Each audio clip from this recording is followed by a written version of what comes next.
PDP की political affair committee की हुई बैठक। परिसीमन आयोग के ड्राफ्ट को लेकर की गई चर्चा। महबूबा मुफ्ती सहित कमेटी के सभी सदस्य रहे मौजूद।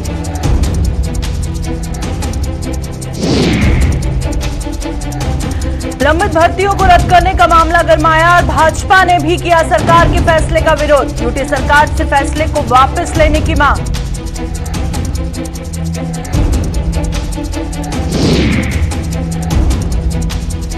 टीचर्स फोरम ने सरकार से मांगा यूटी का पे ग्रेड, मास्टर ग्रेड की वेतन विसंगतियों को हल करने की भी की मांग।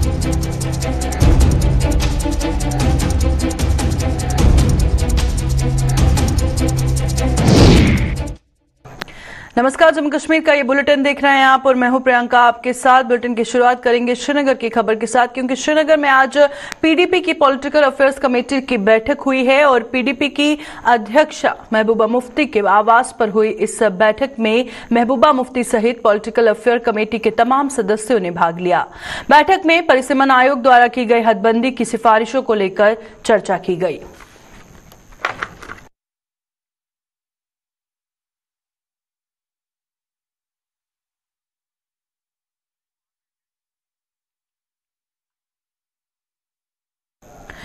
जम्मू कश्मीर यूटी सरकार की 31 अक्टूबर 2019 से पहले ही लंबित भर्तियों को रद्द करने के फैसले का प्रदेश भाजपा ने भी कड़ा विरोध किया है। भाजपा के मुताबिक ये अभ्यर्थियों के साथ अन्याय किया जा रहा है और इस संबंध में जम्मू में भाजपा द्वारा एक प्रेस कॉन्फ्रेंस का आयोजन किया गया, जिसमें भाजपा के प्रदेश प्रवक्ता अभिनव शर्मा ने सरकार के इस फैसले को आड़े हाथों लेते हुए कहा कि सरकार के इस फैसले से अभ्यर्थियों के साथ अन्याय होगा।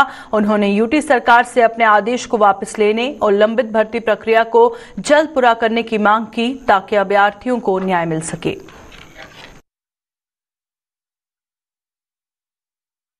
जम्मू कश्मीर के यूथ को, पर्टिकुलरली बॉर्डर बटालियन के यूथ को और जो ग्रेजुएट्स, पोस्ट ग्रेजुएट्स जो एस्पिरेंट थे, selection process initiated by J and K SSRB and Jammu Kashmir public service commission, जो पोस्टें जो 31 अक्टूबर 2019 से पहले एडवर्टाइज हुई थी, तो जो जीएडी का सर्कुलर उन पोस्टों को विड्रॉ करने की बात कर रहा है।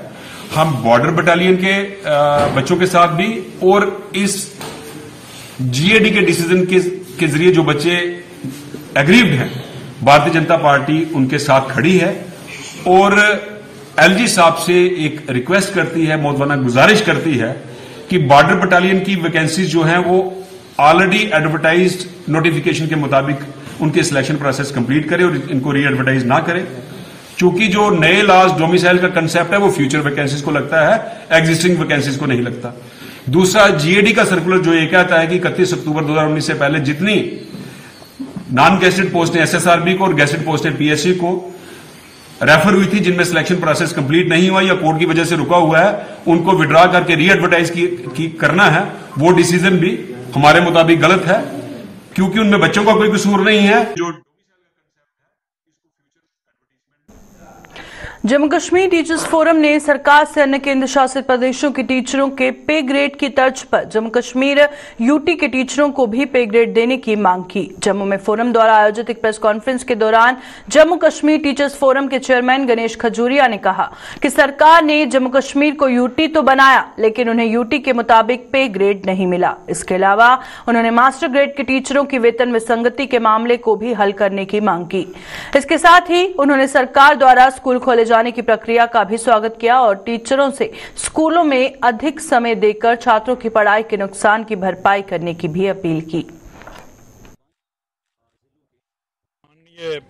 सिन्हा साहब जो हमारे लेफ्टिनेंट गवर्नर है ड्यूटी के, उनका जो यहाँ पर ट्वीट आया कि दिन, क्योंकि जब महामारी जो है जो कम हो रही है, 2 या 4 दिन के अंदर जो स्कूल हैं वो खोले जाएंगे, क्योंकि हम गवर्नमेंट एम्प्लॉइज हैं, क्योंकि लगभग 2 बच्चे से जो हमारे स्कूल है वो बंद हैं। जो बच्चा है गवर्नमेंट स्कूल का, वो हमारी प्रायोरिटी है।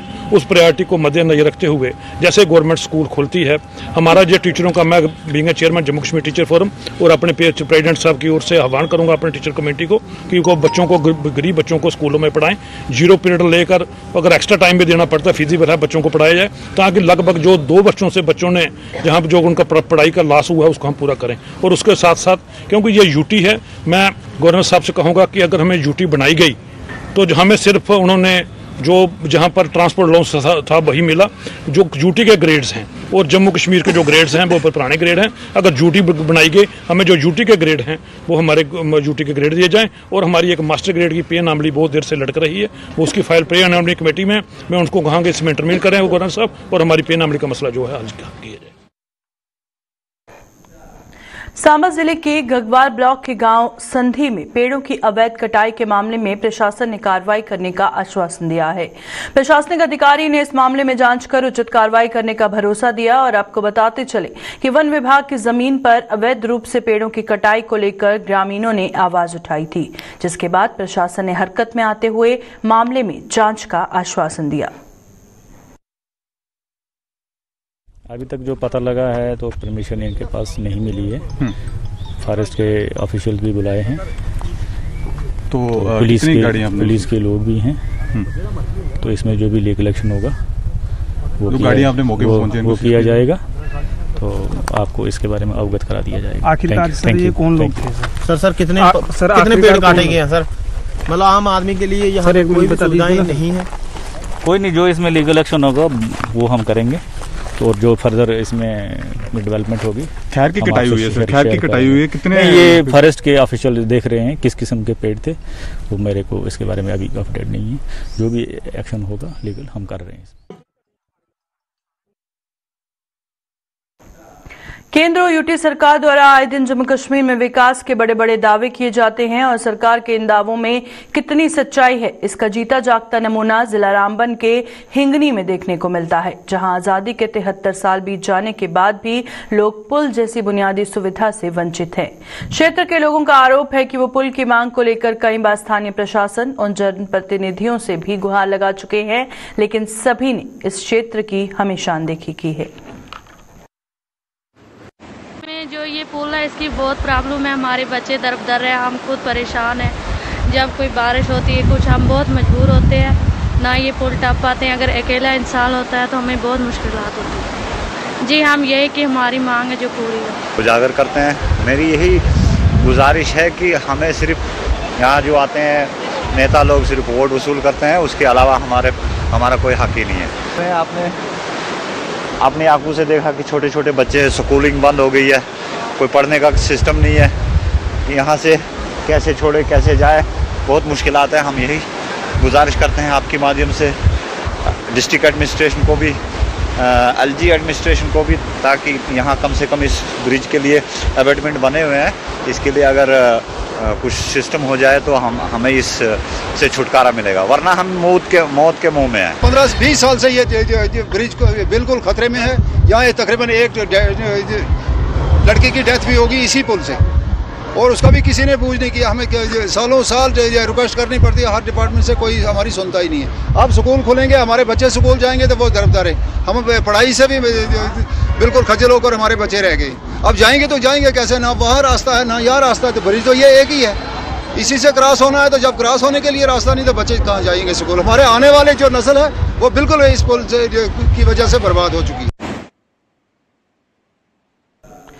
देश की सुरक्षा के साथ साथ भारतीय सेना समाज के लिए विकास के लिए भी बड़े पैमाने पर कार्य कर रही है और समाज के उत्थान के लिए भारतीय सेना द्वारा कई अभियान चलाए जा रहे हैं। सद्भावना अभियान के तहत सेना द्वारा भद्रवाह में लोगों को आत्मनिर्भर बनाने के लिए बड़ा अभियान शुरू किया गया, जिसमें बेरोजगार लोगों को रोजगार उपलब्ध करवाने के लिए सिलाई, कढ़ाई और ब्यूटिशियन कोर्स करवाए जा रहे हैं। वहीं किसानों को परंपरागत खेती के साथ लैवेंडर के उत्पादन के प्रति भी जागरूक किया जा रहा है। हमें जैनब मैम बहुत अच्छी तरीके से सिखा रही है और इंडियन आर्मी वालों ने ये सेंटर दिया है यहाँ पे। हम इंडिया आर्मी वालों का शुक्रिया करते हैं, हर एक चीज़ फैसिलिटी है यहाँ पे। मैं भारत भूषण पिछले 10-12 साल से लेवेंडर की खेती कर रहे हैं सर। तो हम पहले तो खेती से ही जुड़े थे, अपने खेतों में ही कर रहे थे काम। उसके बाद हम अब नर्सरियों पे आ गए हैं। एरोमा मिशन जब से शुरू हो गया है, किसानों को फ्री में प्लांट मिल रहे हैं, तो हमने इसकी नर्सरियां बढ़ाना शुरू कर दी। तो नर्सरियों के बाद अब इस साल क्या है कि हमने अपना जो है आर्मी, इंडियन आर्मी जो है, उन्होंने सद्भावना के तहत एक प्रोजेक्ट था जिसमें हमने किसानों को ट्रेनिंग दी प्रोडक्ट बनाने की, जिसमें हैंडमेड सोप का काम हम कर रहे थे, उसके बाद रूम फ्रेशनर थे वगैरह वगैरह जो भी इससे बनता है वो हमने शुरू किया। उसके साथ साथ उसी में हमने फार्मर्स को ट्रेनिंग दी इसकी कल्टीवेशन की, जैसे नर्सरी कैसे बनानी है, क्योंकि फार्मर्स तो बहुत सारे हैं लेवेंडर लगाने वाले, लेकिन हमारे पास पौधे नहीं होते थे। तो सद्भावना में ही हमने इंडियन आर्मी से मिलके इन किसानों को हमने इस बारे में भी ट्रेनिंग दी कि आपने नर्सरियाँ कैसे बढ़ानी है, ताकि हमारे पास प्लांटिंग मटेरियल ज़्यादा होगा तो हम उतने ज़्यादा किसानों को इसका फ़ायदा दिलवा सकते हैं। तो सर मैंने इनको लगभग 1.5 महीने से सिखा रहे हैं। मैंने इनको काफ़ी सारे कोर्सेज करवाए, जैसे फेशियल से रिलेटेड करवाया, ब्लीच करवाया, मैंने इनको कैसे करते हैं, मैंने इनको हेयर कटिंग वगैरह सिखाई, मैंने इनको स्पा करना सिखाया। काफ़ी सारे कोर्सेज मैं इनको सिखा रही हूँ और इंशाल्लाह अभी हमारे पास 1.5 महीना और है। सर बिल्कुल ये बहुत ही फ़ायदेमंद है लड़कियों के लिए भी और लड़कों के लिए भी, और ख़ासकर ये फ्री कोर्स मिल रहा है इनको। जो लड़कियां पे नहीं कर पाती हैं, पे करके सीख नहीं पाती हैं, वो यहाँ पे फ्री में सीख रही हैं। अभी यहाँ पे सीखेंगी तो बाहर जाके अपना काम स्टार्ट कर सकती हैं, पार्लर खोल सकती है। समाज को आत्मनिर्भर बनाने के साथ साथ भारतीय सेना मुसीबत के समय हमेशा जनता के साथ खड़ी रहती है और उन्हें हर मुसीबत से बचाने का प्रयास करती है। अपने इसी उद्देश्य के साथ भारतीय सेना ने कश्मीर घाटी के जिला बांडीपोरा के दूरदराज गैरेज के बदुगाम की रहने वाली बीमार वृद्ध महिला को 5 फुट बर्फ में पैदल चलकर स्ट्रेचर पर उठाकर हेलीपैड तक पहुंचाया और फिर चॉपर के द्वारा जिला अस्पताल बांडीपोरा पहुंचाया। स्थानीय लोगों ने भारतीय सेना का इस मदद के लिए आभार जताया।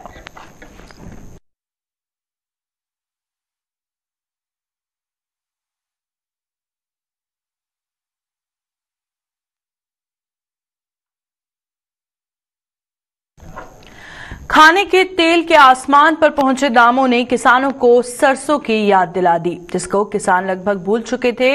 और खाने के तेल के बढ़ते दाम के बाद जम्मू के ब्लॉक मठ की पंचायत नई बस्ती के किसानों ने एक बार फिर सरसों का उत्पादन शुरू कर दिया है। और इन लोगों के मुताबिक अगर वो सरसों का उत्पादन बंद ना करते तो आज खाने के तेल के दाम आसमान पर ना पहुंचते।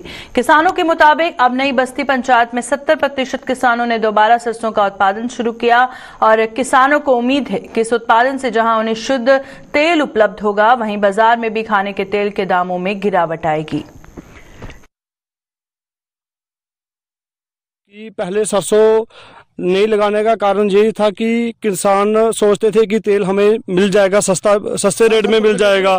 तो अब जैसे जैसे दिन आगे गुजर रहे हैं और किसान सरसों से पीछे हटता जा रहा था। सोचता था कि खरीद के ले लेंगे 60 रुपया 70 रुपया लीटर ले लेंगे, तो आज वो दिन आ गया कि हमें 200 रुपया भी सरसों का तेल नहीं मिल पा रहा है। तो आने वाले टाइम पे अभी तो हम 2 कनाल 3 कनाल सरसों लगाना स्टार्ट कर दिया हमने। आगे आने वाले टाइम पे हम ये मैसेज देना चाहेंगे सबको कि हमेशा अपने खाने के लिए, जैसे हम पहले खेती करते थे, पहले हम सरसों लगाते थे, वैसे हम 2 कनाल 3 कनाल अपने खाने के लिए लगाएं और इसकी पैदावार को बढ़ाएं। तेल की किल्लत की वजह से पहले हम नहीं लगाते, तेल सस्ता था। अब तेल महंगे होने के कारण हर किसान हमारे इलाके में, खास करके नई बस्ती पंचायत में, हर एक किसान कम से कम भी 3 या 4 कनाल सरसों अब लगा रहा है। हाँ सर, वो थोड़ी तो जिम्मेदार की भी अपनी गलती रही है कुछ न कुछ, उसकी वजह जो इतने तेल के भाव इतने आगे निकल गए। ठीक है, अब जो जिम्मेदार हर एक जिम्मेदार लगाएगा तो मेरे ख्याल में आने वाले वक्त में इसका रेट और थोड़ा कम आएगा। नहीं, पहले हम खुद नहीं लगाते थे और किसी को क्या छोड़े, हम खुद नहीं लगाते थे। अभी मैक्सिमम 70% जो जिम्मेदार अब लगा रहा है खुद अपने लिए तेल की, और जो बाहर से आता है उसकी पता नहीं कितनी प्योरिटी है कि नहीं है। अब हम जो अपना घर का ही तेल बना रहे हैं। किसानों की समस्या को लेकर जम्मू में आज किसान सभा के अध्यक्ष की अगुवाई में एक प्रेस कॉन्फ्रेंस का आयोजन किया गया, जिसमें किसानों के विभिन्न मुद्दों को लेकर चर्चा की गई। प्रेस कॉन्फ्रेंस में कहा गया कि बीते समय में प्राकृतिक आपदा से किसानों की फसलों को पहुंचे नुकसान का अभी तक किसानों को मुआवजा नहीं मिल पाया है। इसके साथ साथ नहरों की साफ सफाई को लेकर भी सवाल उठाए गए और इन सब मुद्दों को लेकर उन्होंने उपराज्यपाल के समक्ष अपनी बात रखने की बात कही। आज का किसान सभा की ये प्रेस कॉन्फ्रेंस करने का मेन मुद्दा जो है वो है कि किसानों को जो 23 अक्टूबर को बहुत बड़ा नुकसान हुआ था, जो हेल स्टार्म आया था, उसमें कश्मीर में भी और जम्मू सूबा में भी किसानों का बहुत बड़ा नुकसान हुआ था। सारी फसल तबाह हो गई थी। सरकार से मुतालबा किया था हमने कि कंपनसेट करो एडिक्वेटली, मगर सरकार ने आज तक किसानों को एडिक्वेट कंपनसेशन नहीं दी है। इसलिए हम इस मुद्दे को हाईलाइट करना चाह रहे हैं। और दूसरा यह है कि हम एलजी साहब से मीटिंग रिक्वेस्ट कर रहे हैं। इन मुद्दों को हम वहां उनके साथ डिस्कस करना चाहेंगे। दूसरा यह है कि हमारी जो इरिगेशन के लिए रणबीर कनाल है, जो दूसरी और नहरें भी हैं, उनकी सफाई इस मौसम में की जाती है। अप्रैल 13 को उसमें पानी छोड़ा जाता है, मगर आज तक आप देखेंगे नहरों को गंद पड़ा हुआ है, लिफाफे उसमें पड़े हुए हैं। और जब पानी छोड़ेंगे तो पानी पहुंचेगा नहीं एंड तक। उससे जो है किसानों को फिर बोर निकाल करके जमीन के नीचे से पानी निकालना पड़ता है। तो हम ये कह रहे हैं कि नहरों की सफाई इस मौसम में अच्छी तरह होनी चाहिए, और जो लोकल पंचायतें हैं उनके सरपंचों से सर्टिफिकेट लें नहर वाले कि सफाई हो चुकी है। तो ये एक मुद्दा हम वो उठा रहे हैं। मॉर्निंग वॉकर्स एसोसिएशन दिग्याना द्वारा श्रद्धांजलि कार्यक्रम का आयोजन किया गया, जिसमें भाजपा के प्रदेश उपाध्यक्ष व पूर्व मंत्री श्यामलाल चौधरी, कांग्रेस के पार्षद द्वारका चौधरी सहित मॉर्निंग वॉकर्स एसोसिएशन के सदस्यों ने भाजपा नेता स्वर्गीय जुगल किशोर गुप्ता को अपनी श्रद्धा के सुमन अर्पित किए। इस अवसर पर पूर्व मंत्री श्यामलाल चौधरी और पार्षद द्वारका चौधरी ने उनके योगदान को याद करते हुए कहा कि दिवंगत नेता ने दिग्याना के विकास और यहाँ के आपसी भाईचारे को मजबूत बनाने में अहम भूमिका निभाई। खासकर जिसम के किशोर जी का परिवार खासकर इस दिग्याना च आया। दिग्याना दे उस मौके दे अगर हालात दिखे जान बड़े बदतर हाल, उस मौके इस दिग्याना च आके अपने संगठन के बारे जी रचना की और खासकर इतने समाज सेवक संघ की शाखा लगान और लोगों के विच रह के ऐसे माहौल की क्रिएट किया जिसे अज लोग बड़े शांतिपूर्वक रहे। उहदे विच जिन्हां भी योगदान है किशोर जी दे साथी ने शिवाज जी और बाकी भी काफ़ी टीम जिसे साढ़े एंटी राज रानी जी चले गए, उनका भी बड़ा योगदान है। इस दिग्याना जो भी कदे कोई भी ऐसी वारदात होती थी, सब तो पहले अगे बढ़ के ये काम करते रहे और दिग्याना दे विच अमन शांति लियाउण लई सारे लोगों का आपसी भाईचारा बनाने लई बड़ा अच्छा काम किया। किशोर जी एक नेता है और बड़े अच्छे सोशल वर्कर है। उन्हें हमेशा डेवलपमेंट की गल करते हैं, चाहे वो पार्क की चाहे वो बाकी अपने इलाके की भी है। हमेशा जदों भी मिगी इन्हें मिलना, इन्हें कोई ना कोई गल जरूर करनी कि इतने फलानी चीज़ की जरूरत है। जिस वेले ऐसे काफ़ी शुरू किया और इन्हें काफ़ी बारी विचार ऐसे किया भी और फिर काम भी हो।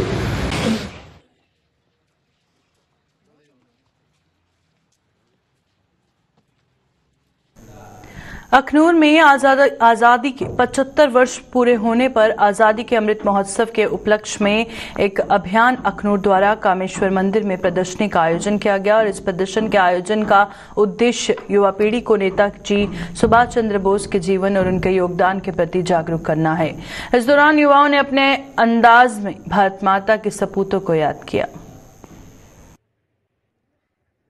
आज़ादी के 75 वर्ष होने के उपलक्ष्य पर, आज़ादी के अमृत महोत्सव के उपलक्ष्य पर आज एकल अभियान अखनूर की तरफ से अखनूर कामेश्वर मंदिर में नेताजी सुभाष चंद्र बोस जी की प्रदर्शनी लगाई है, जिन्होंने भारत देश को अंग्रेज़ों की गुलामी से मुक्त करवाने के लिए कड़ा संघर्ष किया और आज़ाद हिंद फौज का गठन किया।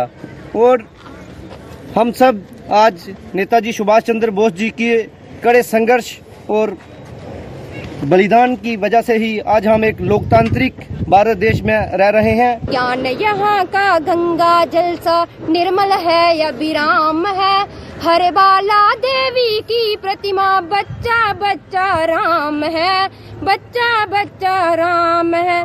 जिसके सैनिक समर भूमि में गाया करते गीता है, जिसके सैनिक समर भूमि में गाया करते गीता है। यहाँ खेत में हल के नीचे खेला करती सीता है।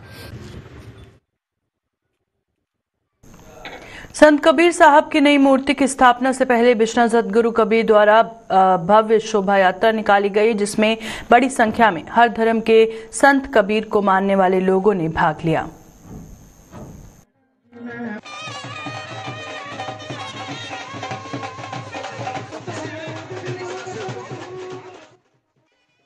कबीर महाराज की मूर्ति के आगमन पर आज एक शोभा यात्रा निकाली गई, जो सरोवर अड्डा से स्टार्ट होती है। गांव सरोवर, रतनाल, कोठे सैनी, चक हासला, ललियाना, देवली, उससे होती हुई जहां पर संपन्न हुई। और उस यात्रा का मकसद ही यही था कि कबीर महाराज आज हमारे घर जहां जम्मू में आए और जम्मू वासियों ने, सभी धर्म को मानने वाले, सभी जातियों को मानने वाले, सब समाज में कहता हूँ, उन्होंने बाहर निकलकर इसमें हिस्सा लिया और इसकी शोभा बनाई।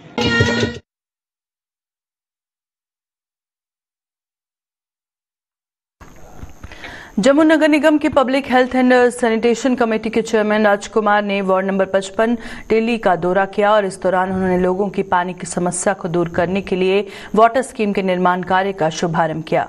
इस अवसर पर public health and sanitation committee के चेयरमैन राजकुमार ने कहा कि इस वाटर स्कीम पर 2 करोड़ लाख रुपए की लागत आएगी और इससे वार्ड नंबर 55 के लोगों की पानी की समस्या दूर हो जाएगी।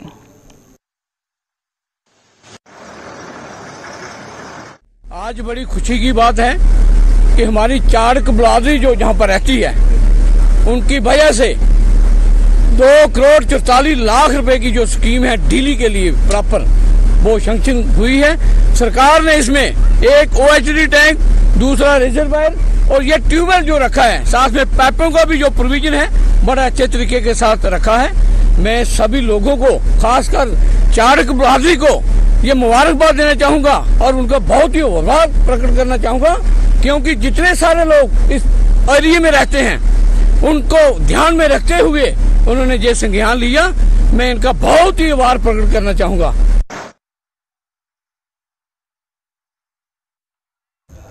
जम्मू नगर निगम द्वारा शहर के विभिन्न वार्डों में विकास कार्य करवाने के दावे किए जा रहे हैं और निगम के इन दावों में कितना दम है, इसकी पोल खोल रहे हैं वार्ड नंबर 6 के लोग। और इन लोगों का आरोप है कि विकास कार्य के नाम पर उनकी गलियों को उखाड़ा गया था, लेकिन आज तक किसी ने उनकी मरम्मत नहीं की, जिसके कारण उन्हें भारी परेशानियों का सामना करना पड़ रहा है।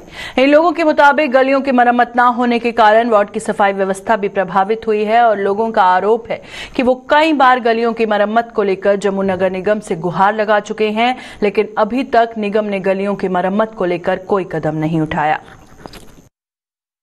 समस्या ये है कि जब से मैं जहां आया हूं, कम से कम मुझे 35 साल हो गए। इस दौरान में थोड़ा सा काम हुआ एक बार, उसके बाद फिर इन्होंने उखाड़ा, दोबारा फिर काम शुरू किया। जब इन्होंने उखाड़ा कि हम इस गली को साफ करेंगे, मतलब जो काम किया इन्होंने, मतलब थोड़ा सा काम करवाया, उसमें इन्होंने कि ना दोबारा जो मतलब काम करवाने के बाद वो चले गए। उन्होंने कहा कि हम जहाँ से सफाई करेंगे और मतलब गली को ठीक करेंगे। उन्होंने हमारे साथ धोखा किया। जिसने काम करवाया, चाहे कारपोरेटर ने करवाया, किसी ने करवाया, या सेंट्रल गवर्नमेंट के साथ मतलब काम आया वो इन्होंने करवाया। उसके बाद इन्होंने काम मतलब अधूरा काम छोड़ के मतलब गली को गंदा करके चले गए। उसके बाद किसी ने इस तरफ ध्यान नहीं दिया कि गली किस हालत में है या ये लोगों का क्या हाल होगा, ये लोग कैसे मतलब रह रहे हैं। मतलब आज तक कोई किसी किस्म का कोई काम नहीं हुआ। हमने बार बार मीडिया में भी ये अपनी रिक्वेस्ट की कि इस गली को ठीक करो, क्योंकि गली बहुत खराब है, गिरने का खतरा है। मैं तो अगर जाऊंगी तो मैं तो गिर जाऊंगी। कितनी परेशानी आती है? परेशानी फिर आपको पता ही है, परेशानी बहुत है गली की। तो कभी ऊपर जाना पड़ता है, कभी नीचे जाना पड़ता है। गली की परेशानी तो होती है, हर एक को होती है। बुजुर्गों को खासकर कितनी दिक्कत आती है? बुजुर्गों को ज्यादा आती है क्योंकि वो जल्दी गिर जाते हैं। बुजुर्गों को ज्यादा ही आती है।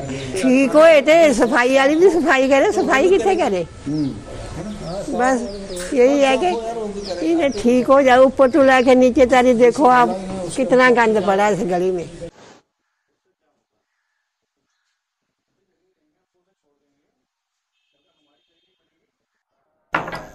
अभी के बुलेटिन में फिलहाल इतना ही। दीजिए इजाजत, नमस्कार।